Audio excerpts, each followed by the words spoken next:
We are here live, Big Race Gym at Saratoga Springs for the Belmont Stakes Festival, Belmont Stakes Day. Probably doesn't get any bigger than this, does it? No, I mean, maybe a little bit bigger later in the year, but for now, this is pretty exciting being at Saratoga in June with an overcast sky and some low temperatures. It's pretty cold this morning, not going to So, lie. so, so I hear. Let me ask you this: have we dodged the weather, or does it look like with those overcast skies we're going to get some rain during the day? From everything that I was looking at this morning, and again, I'm no meteorologist, but I think we're going to be dry for the entire day.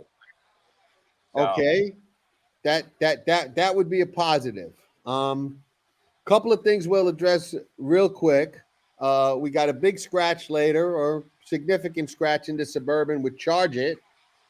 Uh, and I hate to be a rumor stirrer, but I did hear a rumor from some semi-reliable sources that, and I don't know that it's true, and maybe I shouldn't even be saying it because it is just a rumor. But Fierceness might be done with his racing career is a rumor that's going around, and I hope it's not true. Love to see him at the Haskell, but if it is true, I can't say that I'd be shocked. yeah, I agree. If it is true, you almost kind of saw the writing on the wall after the Derby, and it just took him a couple of weeks to get back on the work tab. And Todd Pletcher had said as much. And he even told Eddie C the other day when he caught up with him at the Oklahoma track that it still seemed like he was even a bit tired. So if true, not terribly surprising. All right, well, let's hope that it's not, but you know, I guess I guess we'll find out, right? Yeah, we'll find Uh, out. one of the more entertaining things is away from the races is the feud between John Stewart, Resolute Racing, Mike Rapole Stables. Those guys are going at it on Twitter. Now they're going at it in the paddock at Saratoga. I see middle fingers flying around. I see guys offering jockeys, the wrong jockey, $100,000 to beat the horse, the other guy's horse. So a little interesting subplot there for those of you that don't know it. I'm a little surprised that John Stewart didn't know the difference between Irad and Jose, but hey, I guess anybody can get confused, right? Could happen to anybody. Yeah, yeah. I mean, it's like the good old days of horse racing, where you're tucking a couple $100 in the jockey's boot and telling him to do something. Absolutely, absolutely. Old school, and nothing wrong with offering a jockey a bonus to win a Yeah, race, right? yeah. As long as you're not offering them a bonus to lose a race, we're Right, okay. exactly. Yeah, and Uh, we got the horses coming into the paddock for race 2 here right behind me. So I see him we're in a behind you. good spot. We're in a good spot today. Absolutely. Now let me ask you this: you've got some strong opinions on the card today. I understand. Who's Yeah. who's Big Race Jim building his day around? Well, for me, of course, it's Sierra Leone. I think it's a single on all of my tickets in race 12 in the Belmont. We've been talking about this horse since November of last year. So I think today's the day for him. The other ones that I really like, Carl Spackler will be a single for me. I've got him singled on my early pick 5 ticket to close it out in race 5. Nash in the Woody Stevens is a big play for me today as well. His I thought his Pate Mile was pretty good, and we had talked about this horse months We did. ago, and thought that he was going to be one of the top contenders on the Derby Trail, and it seemed like as the distances got longer, he didn't want any part of that. So the cut back to a mile last time I thought was a positive, and then cutting back even further, I think gives him a huge shot at what should be a pretty good price. As you've got 2 Bafferts in there. and who's the other one that figures to take some money in there? Looking at my notes Well, you here. had a big scratch. Vlahos is the other big scratch Right. in the card, who was going to take a lot of money, I think. Yeah. But he's out. But you got Bookham Dano, who Oh, ran that's that the other one. Yeah. big race to Forever Young, and I think that race is going to jump out at a lot of people because of how Forever Young ran in the Derby. And I think it's going to cause that horse to take a lot of money. But there does seem to be an awful lot of speed in that race, and Nash does look to get a really good setup on the outside. And we did talk about him. We thought he was a Derby contender early on. So did Florent Giroux and Brad Cox. So we're certainly not alone in that assessment. But he is at this point starting to look more like a top shelf, one turn sprinter type 3-year-old. Yeah. Yeah, I totally agree. And I was really impressed with his Pate Mile, coming off of running down at Oaklawn and Fairgrounds, to kind of come out of the Lecomte and get thrown into that grade 2, which was a pretty salty field, and represented himself well. So I think even cutting back a little bit further to the 7 furlongs in the Woody Stevens is going to, hit him square in the eyes, and he's going to be, primed for a really, really big race. The Bookham Dano horse, just got beat at the wire by Forever Young, and we know how good Forever Young's turned out to be. The work tab for Bookham Dano was a little odd, in my opinion. There was a big month gap in there after coming back from the Middle East. I tend not to play those horses coming back from Dubai. And then on top of that big gap in the workouts was a bit concerning. I don't know if I'm reading too much into it or what, but I'm gonna take a stand against him in here. Well, in fairness, they did give him an ample amount of time to recover from that trip, but I tend to see it the same way as you. And we do know that the Pate Mile, produced the Preakness winner. So,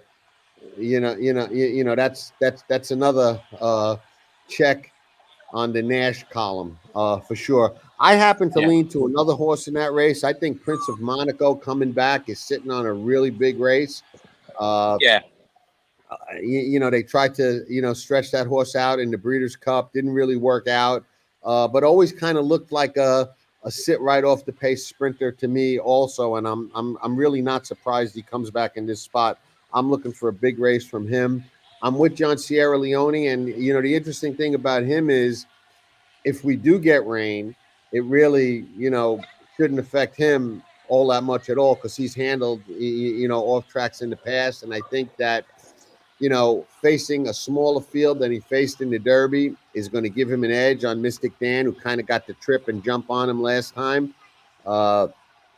No knock on Tyler Gaffleone. I'm not going to jump on that bandwagon and knock him for not winning that race, but I just got a feeling Pratt's going to do something a little bit different.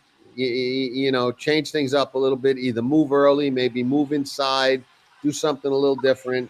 And I think that might make the difference with this colt. And I've been calling him a freight train since before the Remsen. So be nice to see him get that win. And it's Chad's home court, so.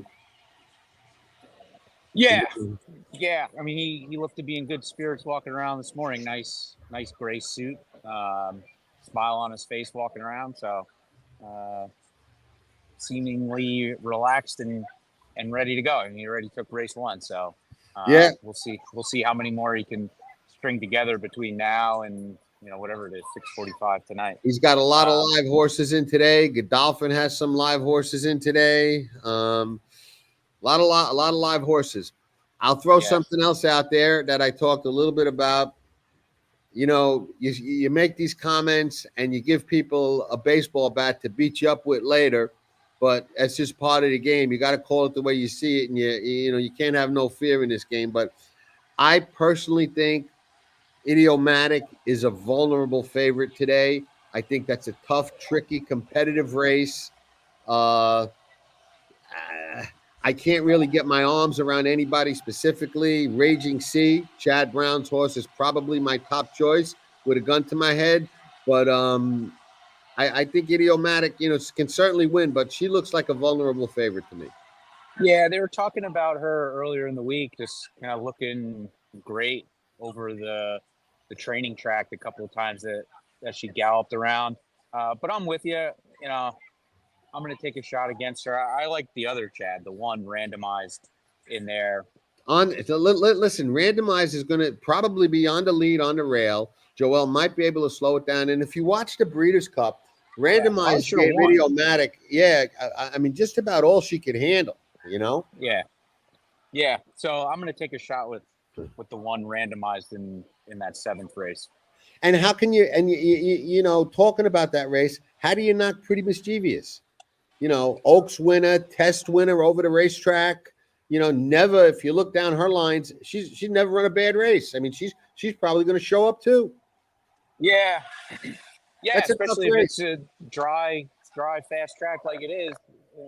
Maybe she had a little bit of trouble last time at Churchill Downs on Oaks Day because it was just total soup. But I agree. I think she's definitely a strong contender, and Idiomatic definitely have her hands full. And she's 3 to 5 on the morning line. Like, yeah, right. So you know how horse racing goes. We probably put Idiomatic right into the winner's circle. So Brad Cox, we get a share of the purse to pass the wire if she wins, because that's just how it works.